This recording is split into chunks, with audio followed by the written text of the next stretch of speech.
से आए आप लोग? नेत्रहीन महाविद्यालय रीवा से। क्या मांगे आज लेके आप लोग आए? हम मांग ये लेके आए हैं कि जो हमारी बैकलॉग भर्ती है उस मांग को लेकर के हमने आदरणीय मुख्यमंत्री को आवेदन दिया और जिला प्रभारी मंत्री बिशाहू लाल को आवेदन दिया। श्री गिरीश गौतम जो हमारे वर्तमान में रीवा विधानसभा अध्यक्ष हैं उनको भी इस संदर्भ में मैंने आवेदन दिया, लेकिन ये लोग मेरे आवेदन पर किसी भी प्रकार का कोई विचार आज तक नहीं किए। इसलिए मैं अपने रीवा के कलेक्टर महोदय के यहाँ आया और उनको ज्ञापन दिया कि सर इस आवेदन को लेकर के आप विचार करें और इस भर्ती प्रक्रिया अभियान चला करके और हमारी भर्ती को तत्कालिक रूप किस से विभाग भरी। का बैकलॉग पर?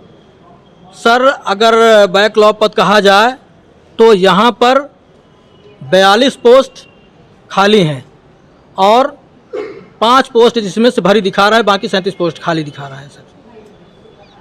एक सामाजिक न्याय, स्वास्थ्य विभाग, शिक्षा विभाग और हमारे कई ऐसे सारे विभाग हैं जिनमें हमारी पोस्टें खाली पड़ी हुई हैं विकलांगों की, पर आज तक वो पोस्टें भरी नहीं गई। कब से खाली है ये? सर ये खाली है 2014 से। 2014 से लेकर आज तक कोई पोस्टें भरी नहीं गई।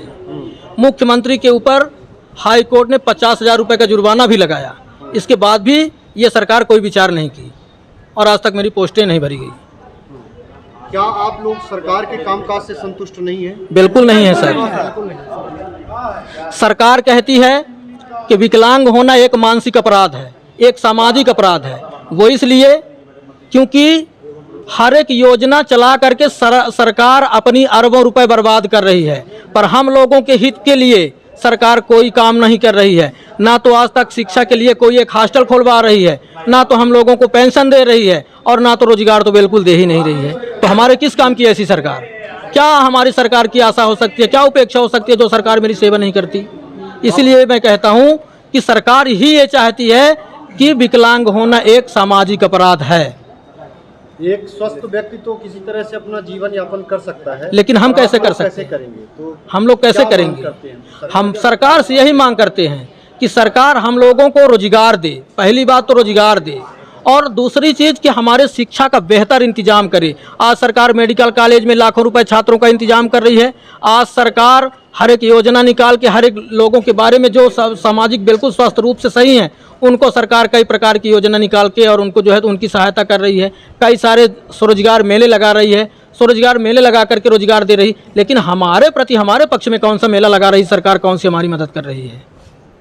इस वर्ष से आज आप लोग किससे मिले हैं?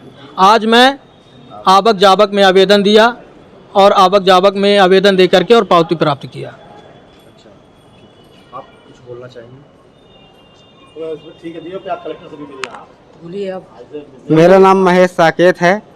मैं नेत्रहीन विद्यालय से पढ़ा हुआ हूँ और महाकौशल जबलपुर कॉलेज से इस वर्ष मेरा BA फर्स्ट ईयर है, चल रहा है।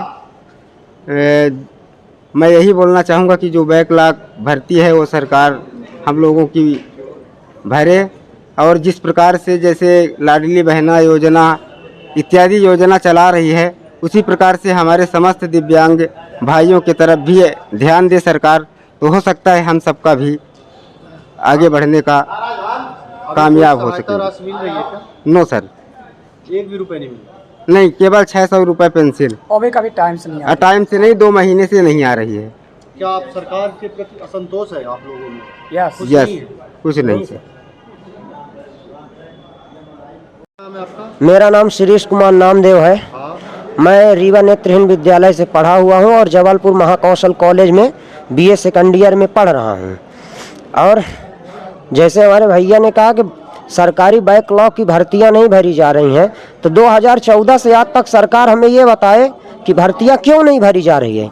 एक तरफ सरकार कहती है कि पूरे देश से ज़्यादा हम मध्य प्रदेश में दिव्यांगों को आरक्षण दे रहे हैं, एक तरफ सरकार हम दिव्यांगों को जब भर्ती नहीं है, नौकरी में लेती नहीं है, स्वरोजगार के अवसर नहीं देती है। ऐसा आरक्षण किस काम का भाई?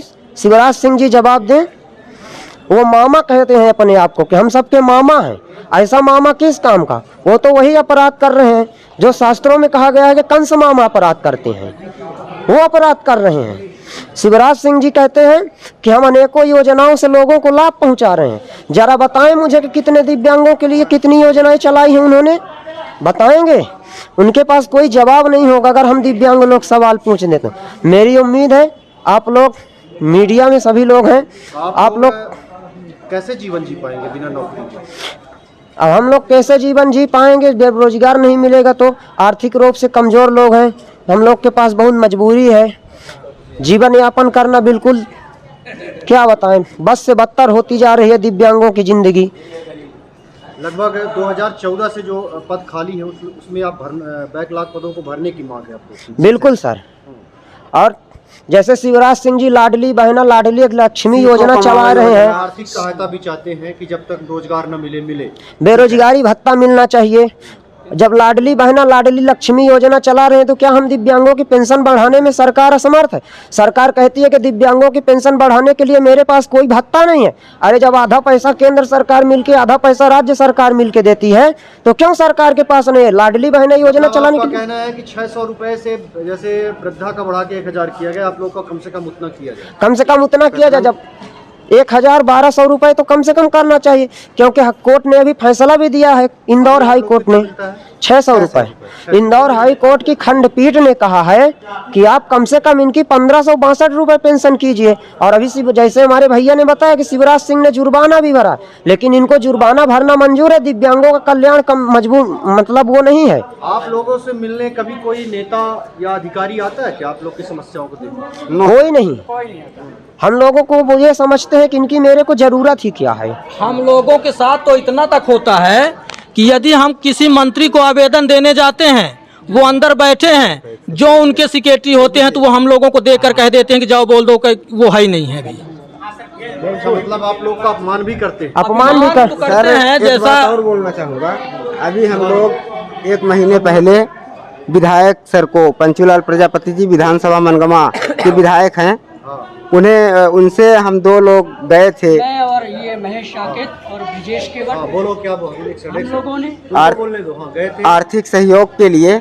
उन्होंने आवेदन लिए थे और बोले थे कि हम सही समय पर आपके अकाउंट में और ये आर्थिक सहायता डाल दी जाएगी।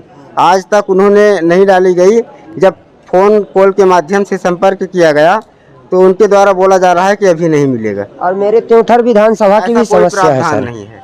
मेरी त्योंठर विधानसभा की समस्या है सर। और आप बताइए, आप बता रहे थे जब आप लोग मिलने जाते हैं तो क्या आप मानित भी करते हैं? हाँ बिल्कुल अपमानित करते हैं। जो कि जहाँ तक इन्होंने राशि की बात की तो विकलांगों के लिए विधायक कोटा में एक सहायता निधि राशि 5000 रुपए तक का उनको प्रावधान होता है, 25,000 लेकिन आज तक कोई विधायक ऐसा नहीं करता।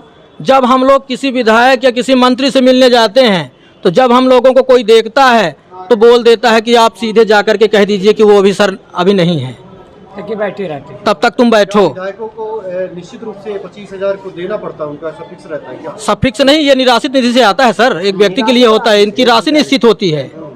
एक साल में एक व्यक्ति के लिए 25,000 रुपये सरकार इनको निश्चित करके देती है। जैसे मान लीजिए कि कोई व्यक्ति आर्थिक स्थिति से कमज़ोर है, जो शिक्षा में अपना सहभागिता नहीं निभा पाता और उसकी आर्थिक स्थिति के कारण उसकी शिक्षा पर बाधा होती है, उसके लिए विधायक जो है सहायक निराश्रित निधि से 25,000 रुपये सरकार देती है। आप लोग सभी वोटर भी हैं? हम बिल्कुल वोटर हैं। क्या करेंगे इस बार के चुनाव में अगर आपकी मांगे नहीं मानी? विजय को वोट कभी नहीं देंगे, घर वालों से भी नहीं दिलाएंगे, शिवराज सिंह जी को उखाड़ फेंकेंगे, परिवार से भी नहीं दिलाएंगे वोट।